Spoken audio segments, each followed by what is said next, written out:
Hello. तर आज आपण बोलणार आहोत सेल्फ लव्हबद्दल. आता सेल्फ लव्ह म्हणजे काय? स्वतःवर प्रेम करणं. स्वतःवर प्रेम करणं हे खूप जास्त गरजेचं आहे. गरजेचं म्हणण्यापेक्षा हेच सगळं आहे माझ्या लाईफमध्ये, तर मी हेच सगळं फॉलो करणार आहे किंवा करती आहे. तर जेव्हा केव्हा पण आपण सेल्फ लव्हबद्दल बोलतो तर खूप सारे लोकं हे इमोशनली किंवा खूप स्ट्राँग व्हायचा विचार करतात. पण इमोशनली स्ट्राँग व्हायच्या आधी आपण फिजिकली खूप जास्त स्ट्राँग होणं जास्त गरजेचं असतं. सो त्याच्यासाठी खूप जास्त चांगली झोप घ्या, चांगलं पाणी प्या, चांगलं खा, चांगलं हेल्दी खावा, एक्सरसाइज करा किंवा वॉकिंग वगैरे जे काही तुम्हाला पॉसिबल होत असेल ते एक्सरसाइज करा. खूप सारं पाणी प्या, स्वतःच्या स्किनची काळजी घ्या. जेव्हा केव्हा तुम्ही हे सगळं करता ना, त्याच्यामुळे काय होतं की तुमची बॉडी ही फिजिकली खूप जास्त फिट राहते आणि त्याच्यामुळे तुम्हाला खूप जास्त what you can say active feel होतं. तर त्याच्यामुळे काय होतं की तुम्ही जे काही काम करता ना, त्याच्यामुळे तुमचं कॉन्सन्ट्रेशन जास्त वाढतं. अजून एक तुम्ही करू शकता, प्राणायाम करा. सकाळी लवकर जेव्हा तुम्ही प्राणायाम उठून सकाळी लवकर उठून केव्हा तुम्ही प्राणायाम करसाल ना, तर त्याने ना मेंदूला आपल्या ऑक्सिजन मिळतो. ही झाली फिजिकल गोष्ट. आता इमोशनली आपण काय करू शकतो, की जेवढं होईल तेवढं जे काही निगेटिव्ह लोकं आहेत, अब्युझिव्ह लोकं आहेत, त्यांना कट डाऊन करा. काही काही लोकांच्या केसमध्ये स्वतःची आई, वडील, सासू, सासरे, दीर, जाव, बहिणी, भाऊ हे सगळे लोकं पण खूप निगेटिव्ह इम्पॅक्ट टाकत असतात. जर तुम्हाला असं वाटते की बाबा तुमच्या फार जवळची लोकं तुमच्यावर निगेटिव्ह इम्पॅक्ट टाकतात ते, तर कट इट डाऊन. काही दिवसांसाठी किंवा प्रत्येकाला एका मर्यादित काळात तुम्ही मदत करू शकता. त्याच वेळेला फक्त त्यांनी तुम्हाला फोन केला पाहिजे. ना की रोज उठून की तू काय करते, तू काय खाते, तू काय पिते, हे अपडेट देणं सगळ्यांना काही गरजेचं नसतं. हे सगळं मी करून झालेलं आहे आणि याने काय होतं की एका पॉईंटनंतर आपल्याला ती सवय लागून जाते की आपण पुढच्या व्यक्तीने आपल्याला इम्पॉर्टन्स नाही दिलं तर आपण खूप जास्त इरिटेशन होतं, चिडचिड होती दिवसभर. त्याच्या व्यतिरिक्त तुम्ही हे फोन जे असतात ना, फोन करून सगळ्यांना काही काही जणांना अपडेशन करणं की बाबा हा माझा फ्रेंड आहे, मग हा मला दररोज फोन करतो की काय, किंवा माझी आई आहे मला दररोज फोन करते, किंवा माझी बहिणी मला दररोज फोन करते. तर हे जे दररोज करायचं जे काही चक्र असतं ना, ते तुम्ही ब्रेकडाऊन करा. तुम्ही असा एक दिवस ठरवा 15 दिवसातला एक, की त्या दिवशी तुम्हाला सगळ्यांना एक फोन करायचे आणि त्या फोनवर पण तुमच्या लाईफमध्ये काय इम्पॉर्टंट घडलंय, काय चांगलं घडलंय ते तुम्ही सांगा. वाईट गोष्टी सांगायची गरज नसते, कारण वाईट गोष्टी सांगून त्या कमी नाही होत. त्याच्यामुळे न सांगता त्या वाढवायची पण गरज नसते. सो जे काही तुमच्या लाईफमध्ये चांगलं घडतंय ते पण एका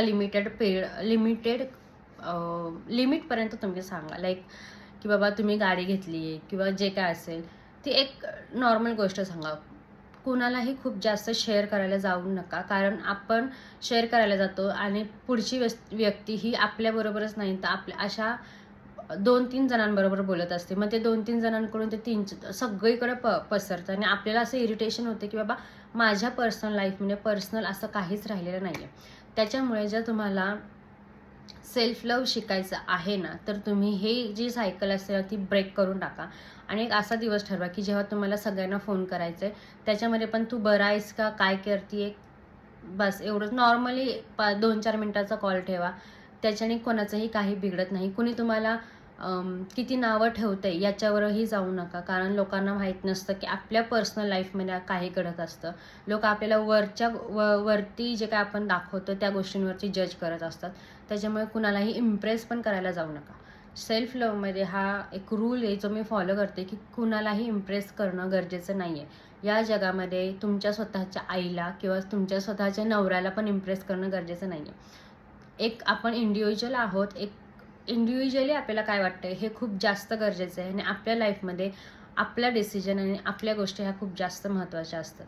सो सेल्फ लव्हसाठी इमोशनली खूप कमी डिपेंड राहा दुसऱ्या लोकांवरती. कोणालाही आपल्या पर्सनल गोष्टी सांगायला जाऊ नका. फिजिकली फिट राहा, प्राणायाम करा, स्किन केअर करा, खूप सारं पाणी प्या आणि स्वतःला खूप जास्त चांगले what you can say appreciate करा. जसं की मी खूप चांगली आहे. आपल्यामधले चांगले गुण जे आहे ना ते आपण स्वतःला सांगायचे. जसं की मी खूप चांगली दिसते आहे, किंवा मी खूप चांगलं बोलते आहे, किंवा मी खूप चांगलं घर सांभाळते आहे, किंवा मी खूप चांगलं कुकिंग करते. जे काय असेल ते स्वतःबद्दल चांगल्या चांगल्या गोष्टी बोला. स्वतःबद्दल आपण जेव्हा चांगल्या गोष्टी बोलतो ना, स्वतः आपोआपच आपल्याला आपण आवडायला लागतो आणि आपण आपल्याला आवडायला लागतो ना, याला सेल्फ लव्ह बोलतात. आणि दुसऱ्यांकडून ॲप्रिशिएशन यायची आपल्याला आहे ना, आपण वाट बघत नाही. ही पण एक सायकल ब्रेक होऊन जाते. आणि सेल्फ लव्हसाठी माहिती आहे तुम्हाला नवीन नवीन गोष्टी शिकायला ट्राय करा. छोट्या का छोट्या असे ना, चांगला कंटेंट जो असतो यूट्यूब, इंस्टाग्राम जे काय तुम्ही फॉलो करताय त्याच्यावरती चांगला कंटेंट तुम्ही कन्झ्युम करा. चांगल्या चांगल्या गोष्टी, खूप चांगलं चांगलं वातावरण तुमच्यासाठी निर्माण करा. त्याच्यामुळे सेल्फ लव्ह हा खूप जास्त वाढतो. आणि मी सेल्फ लव्हमध्ये अजून एक गोष्ट करते, ती म्हणजे नामजप. जेव्हा केव्हा तुम्हाला मला आठवड्यातून 2दा 3दा जितका पण वेळ भेटतो मी नामजप करते. जर तुम्हाला अशी काही ॲक्टिव्हिटी आवडत असेल की तुमच्या मेंदूला शांत करेल ती तुम्ही ॲक्टिव्हिटी फॉलो करा. आणि अशा चांगल्या चांगल्या व्हिडिओसाठी माझ्या चॅनलला सबस्क्राईब करा. तोपर्यंत बाय.